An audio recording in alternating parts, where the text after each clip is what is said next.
At 8:35, with the stars of the new movie Snow White and the Huntsman, it puts quite a new twist on the classic fairy tale, with Oscar winner Charlize Theron as the evil queen and Kristen Stewart in the role of Snow White. Take a look. My queen, another kingdom falls to your power. But there is another destined to surpass you. What does she want from me? Consume her heart, and you shall rule forever. Find me someone to hunt her down. Why does the queen want you dead? You should know you're the one hunting me. You have eyes, huntsman, but you do not see. She is destined to end the darkness. Lips red as blood, hair black as night. Bring me your heart, my dear, dear Snow White.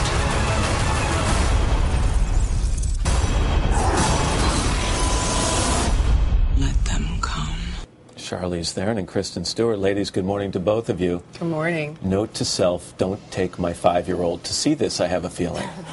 Or do. What do you think? It's a cautionary tale. What you Are there don't laws want your about that? Yes, you want your 5-year-old daughter to turn out like Snow White and not like the evil queen. It's a dark, dark twist on this classic, though, isn't it? Yeah, dark is a dangerous word, maybe. I mean, I think it's just a retelling that feels a little bit more grounded in reality. And yes, it has darker tones to it, but it's, I think, more than that, just like a great adventure, big, epic scale film. You play Snow White, Kristen. When you first heard about the project, did you ever envision Snow White as an action movie? Because that's really what this is. It is, yeah. I mean, it's how the script was written, so yes. But it had a reason. It never felt like it was a movie where you were just trying to have a strong girl character be sort of badass. I mean, you know. It felt authentic. Like, yeah. When you read it, I kind of felt like, why didn't I think of this? It felt like one of those ideas where you're like, of course, this is the perfect story to put in that setting. You want to, like, join the cause. Yeah. Like any, you know, good script that you read that, like, provokes you, whatever that you want to do. I believed in it so much, and considering it's a fairy tale and based in a, you know, very unreal world, that says something about the characters. And I think we can tell by the clips you play the evil queen. Is she evil like some reality stars, or is she evil like The Exorcist, where the head spins around and things like that? What's your take on her? Who's the reality I don't know. star? I just got done with the John Hamm thing, so I got that on my brain. I mean, I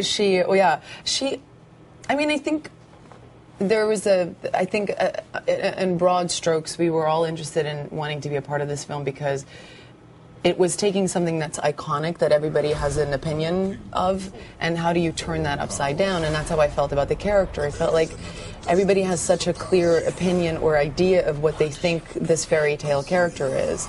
And so for me as an actor, I was really interested in kind of taking that and messing a little bit with that. There is another Snow White movie coming out, not to bring up other subjects, but why is Snow White hot again right now? It's kind of like Coca-Cola. Pepsi. I think these stories thematically bleed into a lot of stuff that's very relevant. And so I'm not shocked that we're kind of having an outbreak of a lot of these kind of classic fairy tales being retold. I also think that you can really there's a way to do them in different worlds, and I think that's what the case is with this. I don't think Universal would have backed this film the way they have if they thought that we were playing to the same audience as the other one. They're definitely made for very, very specific audiences and very different audiences. Kristen, I was reading about you last night, and I thought I would ask you this. I mean, you know what it's like to be the center of a white-hot publicity storm because of the Twilight movies. There's another movie coming out right now that seems to be gathering that kind of attention, Hunger Games. And I'm curious if you think the actors in that movie, or what will become those movies, are going to experience something similar. Shake your glass ball. Yeah. Tell us.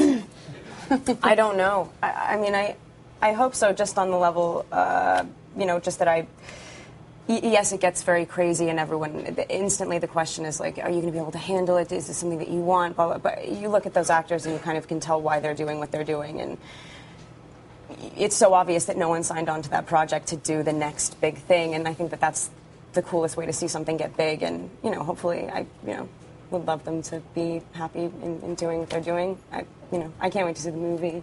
So yeah. A lot of anticipation for it. Just on a completely different subject. Congratulations. On what? Yeah, the new baby boy at home. How's it going? It's going amazing, yes. He's scrumptious and delicious, and yeah, it's incredible. It's nice to see your face because your smile, it's almost an unavoidable smile as we even bring the topic up. It's what we call a grin, Matt. It's a grin. It's a grin. Well, it's nice to have you both here, Charlize Theron and Kristen Stewart. Thank Pleasure. you. And good luck. And we want to tell people Snow White and the Huntsman from our sister company, Universal Pictures, opens on June 1st. And you can see the full trailer on xfinitystv.com and during The Voice tonight at 8/7 Central Time right here on NBC.